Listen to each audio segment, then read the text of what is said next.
So with access to more data than you can consume that's going on out there, it's important to know what the key elements of the real estate information that's out there at any given time. Real estate market, of course, is constantly changing, so it's important to keep up to date by the minute so that we can understand what predictions are key for the coming year. On this video, I'm going to be sharing some experts' insights and intel, plus their analysis, so we can see what's going to likely happen for 2023. We'll be delving into interest rates, inflation, and other issues that impact the market.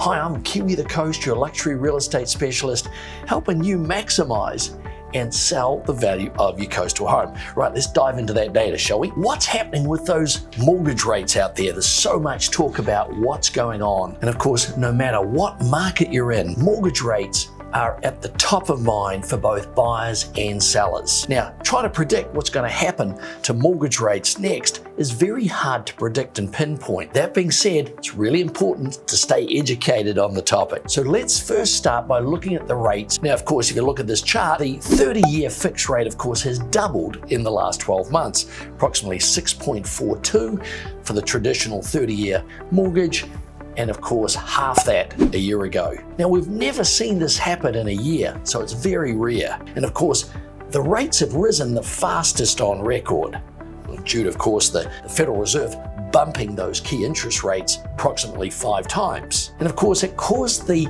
real estate market to really put on the brakes. Consumers became scared and they put a lot of their buying and selling decisions on hold. Now, should they really do that? Fast forward to now, we're starting to see a lot of that consumer panic start to subside. Let's take a look at those past mortgage rates real quick. We've got to look at this before we move forward, and let's check out the basics. Now, in the past 50 years, the mortgage rates have moved in unison with the 10-year Treasury. So if you want to have more insight as to where the mortgage rate market is going, you have to look at the 10-year Treasury. First of all, let's take a look at the spread. Now, what I mean by that is the 30-year mortgage rate as it relates to the 10-year Treasury. Historically, that spread, that difference between those two rates, because they're not really linked, has been about 1.7%. What happened in 2022? Well, things went a little haywire because that spread climbed by almost 100 basis points to 2.67, and that's artificially high based on the last 50 years. And this is a measure of the fear that was in the marketplace. If we were to return to the normal spread, we're going to start and see those interest rates that we're in the mid-6s, and I'm talking about for the traditional 30-year mortgage, to drop down to the mid-5s or even lower. So what we're going to see in the coming months, according to the experts, is we're going to see buyers start to return to the marketplace as the interest rate continues to settle downwards into the 5s, solidly into the 5s for those traditional loans, and even less for the shorter term 7/1 and 5/1 type variable loans. We've seen this happening since mid-November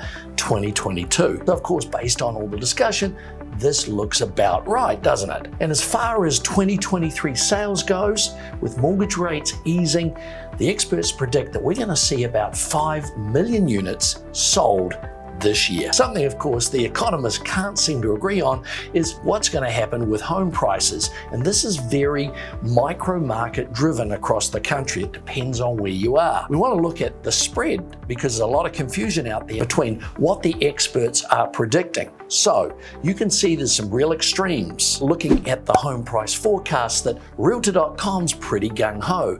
They're thinking, 5%. Zelman, of course, is at the other end of the scale, and they're a negative 5% with everybody else, all the other experts in between. So you have to understand what's happening in the local market to accurately predict where that pricing is going to go. And of course, what always dominates price? It's supply and demand, isn't it? So as an agent in my local market, I need to stay very up to date, as I do, regarding transactions, homes that are just transacting, and of course the listing inventory that's out there at any given time. You review that data, you look at it what it was a year ago, and this is going to help predict what's happening in your local market. This will give you an insight into the supply and demand. For example, in the Newport Coast market that I serve, our inventory is very low, and we would expect it would have to climb by 5 times for it to switch from a seller's market to a buyer's market. So on paper, this market locally for me is a strongly seller's market still. Where's the opportunity? Well, homeowners have built an incredible amount of equity in the last couple of years. In fact, many homes in our marketplace have increased over 30% just in the last 2 years alone. What are you going to do? Well, you need to be able to work with that equity.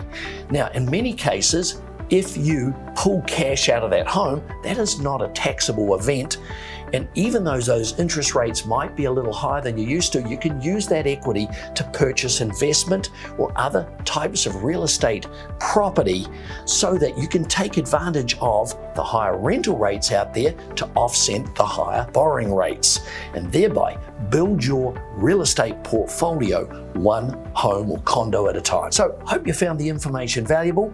What are your predictions for 2023? Don't miss out on the next video in the series where I'll be keeping you up to date on everything that's changing rapidly in this real estate market. Click on that next video on the screen now, and we'll see you there.